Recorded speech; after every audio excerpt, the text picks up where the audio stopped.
तो hello everyone, मेरा नाम आफरीन सिद्दीकी है। मैं पहुंच की तरफ से हूँ। मैं आप लोगों को एजुकेशन के लिए कौन कौन सी स्कीम है वो बताऊंगी। तो पहले हम आते हैं कि मेरा आज का ऑब्जेक्टिव क्या है। तो आज का जो मेरा ऑब्जेक्टिव है ये है कि पहले आपको एजुकेशन के बारे में बताया कि लाइक एजुकेशन होता क्या है, फिर एजुकेशन ज़रूरी क्यों है, एजुकेशन हमारे एज ए ह्यूमन बींग्स के लिए क्या अहमियत रखता है अपने जीवन में। एजुकेशन के लिए हमारे महाराष्ट्र में, हमारे इंडिया में कौन कौन सी स्कीम्स है ट्राइबल लोगों के लिए, इसके बारे में बात करेंगे। तो पहले हम आते हैं कि एजुकेशन होता क्या है। आप लोगों के हिसाब से एजुकेशन क्या है? तो एजुकेशन ये होता है जो चीज़ हमें नॉलेज दे, जिससे हम कुछ सीखते हैं, कुछ लर्न करते हैं। सामने वाला पर्सन अगर हमसे कुछ क्वेश्चन कर रहा है और हम उसका आंसर देने के काबिल है, तो हम क्या है, एजुकेटेड हैं। हमारे पास नॉलेज होनी चाहिए, तो हम एजुकेटेड हैं। उसके बाद एजुकेशन की अहमियत के बारे में बात करूँगी। एजुकेशन एक इंसान के लिए उसके जीवन में कितना अहम है। तो उसके लिए मैं ये कहना चाहूँगी कि जिस तरह एक इंसान के लिए रोटी, कपड़ा, मकान बहुत ज़्यादा ज़रूरी होता है, तो उसी तरह एजुकेशन के बिना हम अधूरे हैं। अगर हमारे पास एजुकेशन नहीं है तो कोई भी इंसान हमारा गलत यूज करके चला जाएगा। और एजुकेशन अगर हमारे पास नहीं रहेगा तो हम अपने जो हमारे बेसिक राइट्स हैं तो हम उससे ना अनजान रहेंगे। तो हमें जब उसके बारे में, हमारे राइट्स के बारे में पता नहीं रहेगा तो हम उसके लिए लड़ नहीं पाएंगे। तो हमारे लिए एजुकेशन बहुत ज़्यादा ज़रूरी है एक इंसान के लिए। तो एजुकेशन ज़्यादा ज़रूरी है, उसके लिए एक स्टोरी सुनाएंगे ताकि आपको पता चले कि एजुकेशन हमारे जीवन के लिए कितना महत्व है। तो पहले हम ये बात करते हैं कि एक राजा रहता है, तो वह ना उसे शिकार करने का ना बहुत ज़्यादा शौक रहता है। तो एक दिन है ना वो जाता है शिकार के लिए। वो पूरे जंगल में मतलब घूमता है, शिकार करता है। सुबह से जो तूफान फिर आना शुरू हो जाता है, उसके बाद शाम तक पूरा रास्ता क्या होता है, बंद हो जाता है। तो राजा सोचता है कि मैं अभी सुबह से शाम हो गई है, अभी तक रास्ता पूरा बंद है, मैं कहाँ जाऊँ, और फिर उसे भूख भी बहुत जोर से लगी रहती है। तो क्या करता है, एक जगह जाके बैठ जाता है। उसके बाद वहाँ से ना 3 लड़के जाते रहते हैं, तो वो तीनों दोस्त होते हैं। तो फिर राजा है ना उनको रुकाता है, उनसे पूछता है कि मैं तो सुबह से शाम तक का भूखा हूँ, अभी तक मैंने सुबह से कुछ भी नहीं खाया पिया, मुझे भूख बहुत जोर से लगी है, क्या आप तीनों मेरी मदद कर सकते हैं? तो फिर वो तीनों बच्चे अपने घर उसको लेकर जाते हैं, उसको अच्छे से खाना खिलाते हैं, पानी खिलाते हैं, मतलब उसका अच्छे से खातिरदारी करते हैं। फिर वो है ना राजा उन तीनों लड़कों से बहुत ज़्यादा प्रसन्न होता है, बहुत ज़्यादा खुश हो जाता है। तो वो बोलता है कि तुम तीनों क्या चाहते हो मुझसे, मतलब तुम तीनों जो मुझसे मांगोगे मैं वो तुम्हें दूंगा। तो तीनों लड़के हैं ना सोचते हैं क्या चाहिए। उसके बाद है ना पहला लड़का बोलता है, महाराज मुझे है ना पैसे दे दो, अगर मुझे पैसे मिल जाएंगे ना तो मैं अपना बहुत बड़ा कारोबार शुरू करके अपने जीवन में आगे बढ़ूंगा।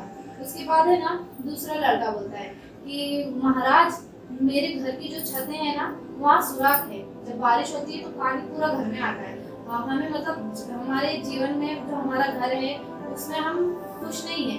तो फिर बोलते हैं कि मुझे बहुत ही अच्छा सा आलीशान घर दे दो। तो फिर राजा बोलता है ठीक है, तुम्हें पैसा और तुम्हें घर दिया जाएगा। फिर तीसरा लड़का ना बहुत ही खामोशी से खड़ा रहता है।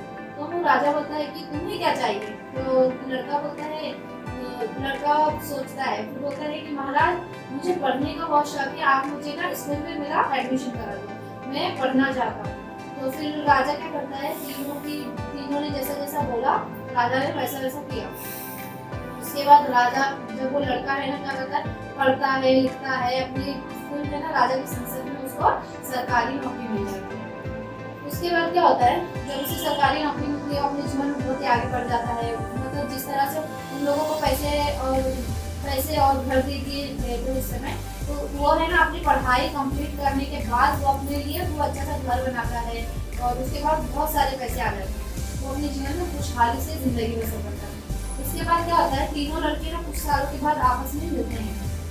तो पहला लड़का जो पैसा जिसको दिया रहता है ना राजा, वो बोलता है कि यार मेरे पास इतना पैसा आ गया था अचानक से, तो वो पैसे ना मैं देखा कि इतना ज़्यादा है, तो मतलब मैं उस पैसे का सही जगह यूज़ नहीं किया, बल्कि मैंने उसको जुए और शराब में मतलब खराब कर दिया, वो हमेशा मैंने खत्म कर दिया। उसके बाद दूसरा होता है कि यार मेरे पास जो मैंने जो घर लिए थे ना, वो घर क्या हुआ, तूफान आया, पूरा घर बर्बाद हो गया। वो दोनों लड़के ना तीसरे लड़के को बोलते हैं कि तूने तो बहुत अच्छा रास्ता चुना, लाइक तूने एजुकेशन का रास्ता चुना, तूने एजुकेशन कंप्लीट किया, उसके बाद तुझे खुद ब खुद दौलत भी मिल गई, घर भी मिल गया, तो अपनी जिंदगी अच्छे से बसर कर रहा है। और हमारा क्या, हमने मतलब पहले ही पैसे को चुना और दौलत को चुना, तो इस तरह हमारी जिंदगी क्या हो गई, खराब हो गई। तो लाइक खराब हो गई क्या, बर्बाद हो गई उनकी जिंदगी, क्योंकि उन्होंने पैसा और दौलत पहले चुना। और इससे हमें ये पता चलता है कि पैसा दौलत वो आज है कल नहीं रहेगा, लेकिन जो एजुकेशन है वो हमारे मरते दम तक हमारे साथ रहेगा। तो एजुकेशन का इससे हमें महत्व समझ में आता है कि दौलत पैसा हमारा जितना भी जायदाद है वो सब खत्म हो सकता है, लेकिन हमारी एजुकेशन खत्म नहीं हो सकती। तो इस स्टोरी से हमें ये समझ में आता है कि पढ़ाई की अहमियत हमारी ज़िंदगी में कितनी ज़्यादा है। उसके बाद हम आते हैं स्किल्स की तरफ कि स्किल्स हमारे लिए कितना ज़्यादा ज़रूरी है। अगर हम एजुकेटेड होंगे तब हमें स्किल्स के बारे में पता चलेगा, नहीं तो नहीं चलेगा। तो पहले हम आते हैं प्री मैट्रिक स्कॉलरशिप स्कीम। इसमें ये होता है कि जो बच्चे 9th और 10th में होते हैं, ये स्कॉलरशिप उन लोगों के लिए रहती है, और इसमें इनके पेरेंट्स की इनकम कितनी होनी चाहिए, 2 लाख से नीचे होनी चाहिए, तब इन्हें फ्री में एजुकेशन मिलता है। लाइक स्कॉलरशिप ऐसा होता है कि वो ऑनलाइन भी पढ़ सकते हैं और ऑफलाइन भी। उसके बाद आता है एस्टैब्लिशमेंट ऑफ आश्रम स्कूल। इसमें क्या होता है, आश्रम स्कूल होता है जो लड़के लड़कियां जंगलों के बीच में रहते हैं या फिर नदी किनारे रहते हैं, तो उनके लिए ना वहीं पर ही स्कूल होता है, ताकि वो अपना खेतों का काम, घर का काम करने के बाद वहाँ के आश्रम स्कूल में जाकर अपनी जो बेसिक एजुकेशन है वो कंप्लीट कर सके। उसके बाद आता है post matric scholarship. Post matric scholarship में क्या होता है, जो बच्चे बच्चियाँ 11th और 12th पढ़ना चाहते हैं और उनके पेरेंट्स की इनकम 2.5 लाख से नीचे होनी चाहिए, उन्हें ये स्कॉलरशिप मिलती है। उसके बाद है top class education. Top class education में क्या होता है ना, जो लोग ग्रेजुएशन करना चाहते हैं, IIT करना चाहते हैं, फिर करना चाहते हैं, ये उन लोगों के लिए होता है। और इसमें इनके पेरेंट्स की इनकम कितनी होनी चाहिए, 4.5 लाख से नीचे होनी चाहिए।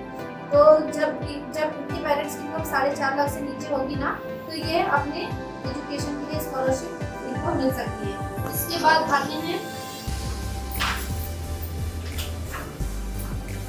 National overseas scholarship. National overseas scholarship में क्या होता है, जो लोग पोस्ट ग्रेजुएशन के अलावा डॉक्टरेट की डिग्री लेना चाहते हैं, जैसे कि PhD करना चाहते हैं, MD करना चाहते हैं, ये डिग्री के लिए होती है। जो लोग इंडिया से बाहर जाकर अपनी पढ़ाई को कंप्लीट करना चाहते हैं, ये मतलब बाहर जाने के जो बाहर का जाने का खर्चा है, उनके टिकट का खर्चा, हर चीज़ का खर्चा क्या गवर्नमेंट उठाती है। और उसके बाद जितना भी उनकी पढ़ाई से रिलेटेड जितने भी मतलब फीस है या फिर उनकी ट्यूशन फीस है और कंप्यूटर का खर्चा है और जो भी डिफरेंस जो उनके खर्चे आते हैं वो सब क्या गवर्नमेंट उठाती है। उसके बाद आता है vocational training centre. Vocational training centre में क्या होता है, जो लड़के या लड़कियाँ 8वीं पढ़ के 7वीं पढ़ के 10वीं पढ़ के छोड़ देते हैं या उसके बाद जॉब में लग जाते हैं पैसे नहीं होने की वजह से, फिर है ना क्या होता है, वो उन लोगों को क्या वोकेशनल ट्रेनिंग सेंटर के जरिए उनको ट्रेन किया जाता है, उनको उनकी स्किल को डेवलप किया जाता है, जैसे कि उनको कम्युनिकेशन स्किल, इंग्लिश सिखाया जाता है और उनको कंप्यूटर सिखाया जाता है, वो और भी बेहतर जॉब हासिल कर सकते हैं। उसके बाद आता है establishment of hostels for girls and boys. इसमें होता है कि जो लड़के लड़कियां नदी किनारे रहते हैं, जंगलों में रहते हैं और उनके स्कूल या कॉलेज बहुत दूर होता है जाने के लिए, तो वो फासला उतना तय नहीं कर सकते हैं बाय वॉकिंग, तो वो लोग क्या करते हैं, हॉस्टल में रहकर पढ़ाई करते हैं, जिनको ट्रैवल करने में बहुत ज़्यादा मुश्किल होती है। तो ये उन लोगों के लिए स्कीम। उसके बाद मैंने एक पोएम लिखी है ट्राइबल लोगों के लिए, तो मैं वो पोएम सुनाऊंगी। तू कौन है, तू क्या है, तू जानता नहीं। तू कर तो बहुत कुछ सकता है पर तू मानता नहीं। तेरी हिम्मत तू खुद ही दबाए जा रहा है। सितम तू खुद पे ही क्यों ढाए जा रहा है। तू पढ़ना तो चाहता है पर तू मजबूर है शायद। तू ऊंचे लोग के नीचे दबाए जा रहा है। बिना पहचाने तू खुद को गिराए जा रहा है। तेरी हिम्मत तो ऊंचे आसमानों की बुलंदी है। तेरी हिम्मत तो ऊंचे आसमानों की बुलंदी है। बिना पहचाने तू खुद को गिराए जा रहा है। पढ़ाई कर लिखाई कर तू खुद को दीपक बना लेना। पढ़ाई कर लिखाई कर तू खुद को दीपक बना लेना। न पढ़कर क्यों तू खुद पर जुल्म ढाए जा रहा है। अंधेरे में भी तू मंजिल को अपनी ढूंढ ही लेगा। तू जुगनू है, तू रोशन है, तू रास्ता ढूंढ ही लेगा। तो फिर जुगनू ही क्यों खुद को बुझाए जा रहा है। तेरी हिम्मत तो खुद ही क्यों दबाए जा रहा है।